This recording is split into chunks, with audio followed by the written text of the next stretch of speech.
sun rises in the east and brings with it another beautiful summer morning in North Carolina.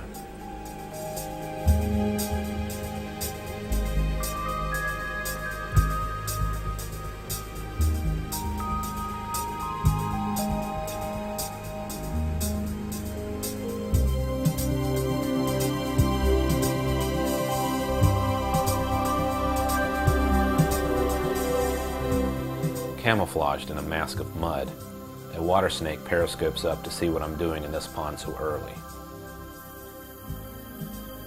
The second cull on Kohakus happens today. This juvenile water snake is another reptile you're likely to find in your pond at some point if you live in the U.S. Its markings at this age resemble a copperhead's, and it looks a little sinister, but this snake is harmless, non-venomous. These markings will fade when it's older, and it will look more brown all over. This is a different type of water snake than the one we saw in the last issue of Koi Fix.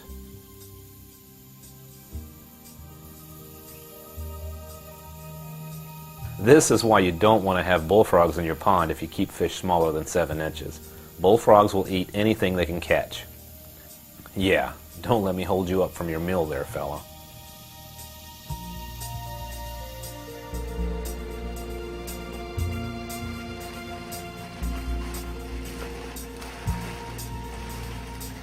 Another day drenched in mud.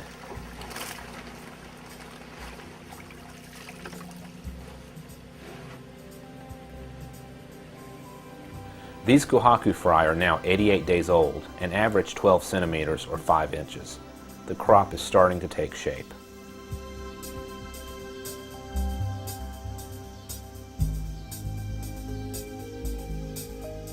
I don't generally keep benigoi, but I did keep 2 from this group to grow to adult size. This one is 7 inches, a couple of inches larger than its patterned Kohaku siblings. Notice that the beni runs to the tips of the fins. This and the body shape are the reasons I kept these 2.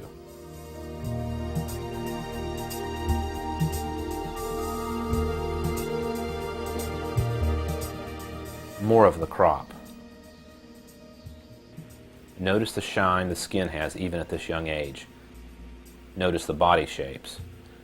These Kohakus are at the top of the pyramid.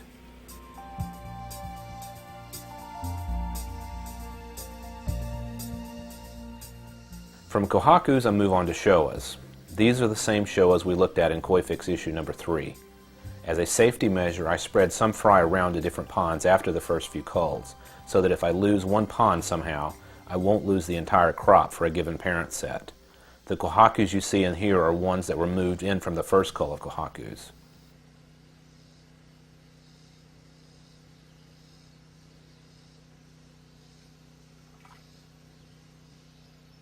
This group is starting to take shape as well. The Showa characteristics are beginning to show themselves.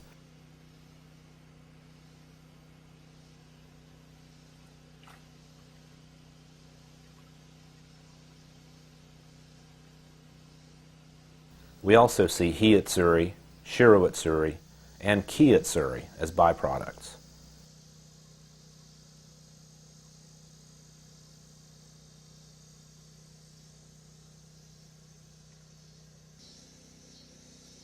At this size, it's easier to spot defects.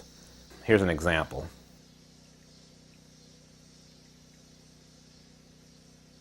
Out of 100,000 babies, some will get the unlucky genetic draw.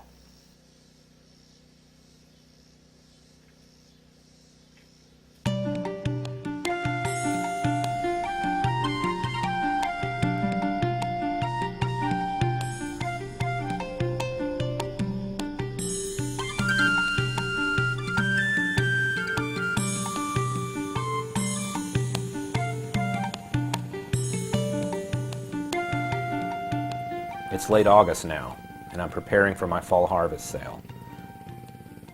Part of the preparation work is to harvest a pond of 16-month-old koi.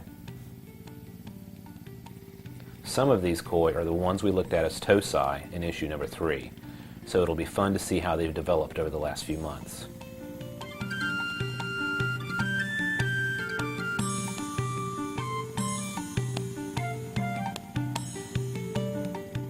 The pond is pumped down and the koi are netted out individually with a hand net. then bagged and carried back up to the barn.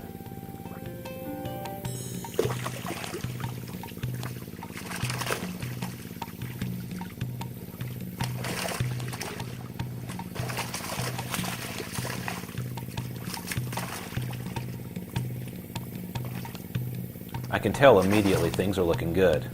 Good color development, good size for the age.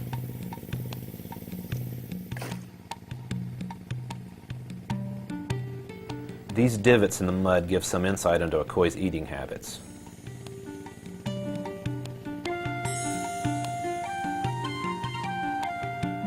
These divots are created by the koi sucking the mud, digging for vegetation, roots, worms, insects, and anything else edible and tasty.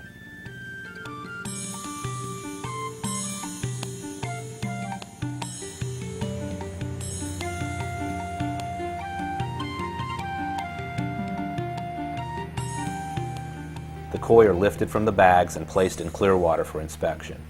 An exciting time for me, and validation for the long hours of hard work. Fun work, but hard work.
Though there are many varieties of koi, my passion is in gosake primarily, Kohaku, Sanke, and Showa, regular finned, regular scaled.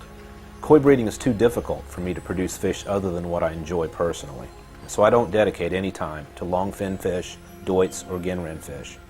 Other breeders who have a passion for those should do that.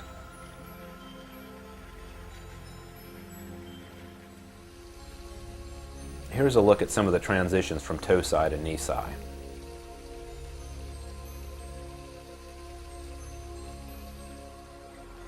Notice how the body has gotten longer and broader, but the pattern hasn't really changed. In this modern day of koi, the beni pattern grows with the fish. Though the pattern placement stays relatively put, there are subtle changes happening as the coloration is maturing. A fish right out of a grow-out pond is generally not show ready. The white ground needs time to clean up as the fish purges the mud from its system and its slime coat, and the red can often look splotchy from a combination of diet, mud conditions, and fast growth. At 16 or 17 months old, these fish are all still very young and have so much more maturing still to do.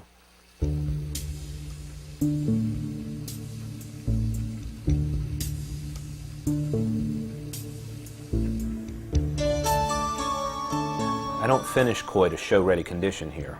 I produce them and grow them. The new owners of these koi will decide if they would like to continue growing them or if they want to start prepping them for koi shows. That's where the real meat and potatoes of koi keeping begins.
The two non-gosanki in this basket are offspring of the Magoi and Kohaku cross we looked at in issue number 1 of Koi Fix.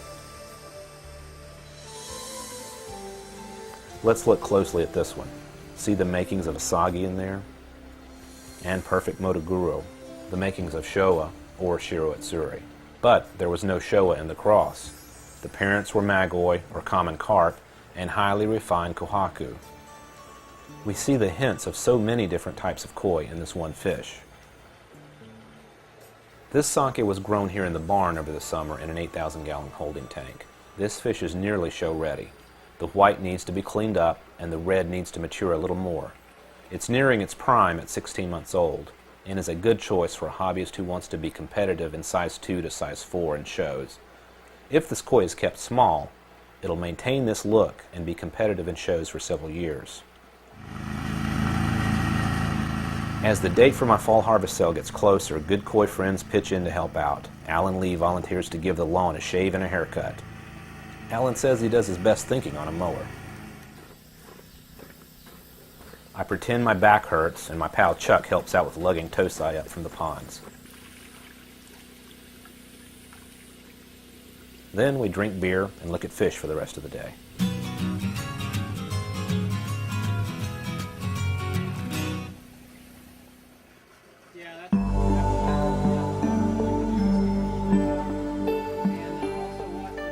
Cindy and Jean drive up from South Carolina to help Alan and I sort fish in the holding tanks.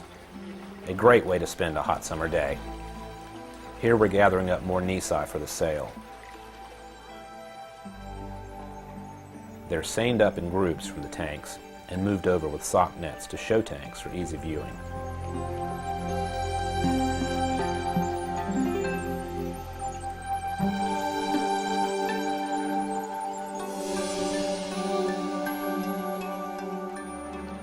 I know each of these koi individually. I remember each from the early culls in their first season.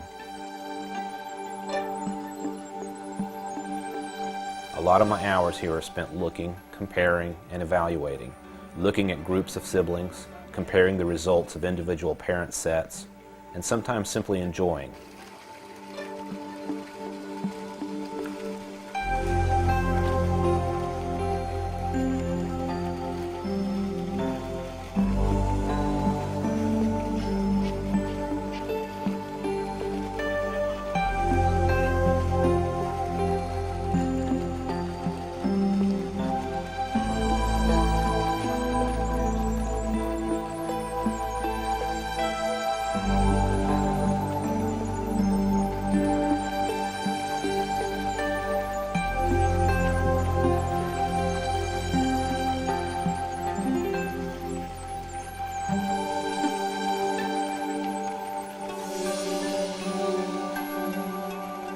I know what my goals are, and though the work is hard, there are moments of satisfaction.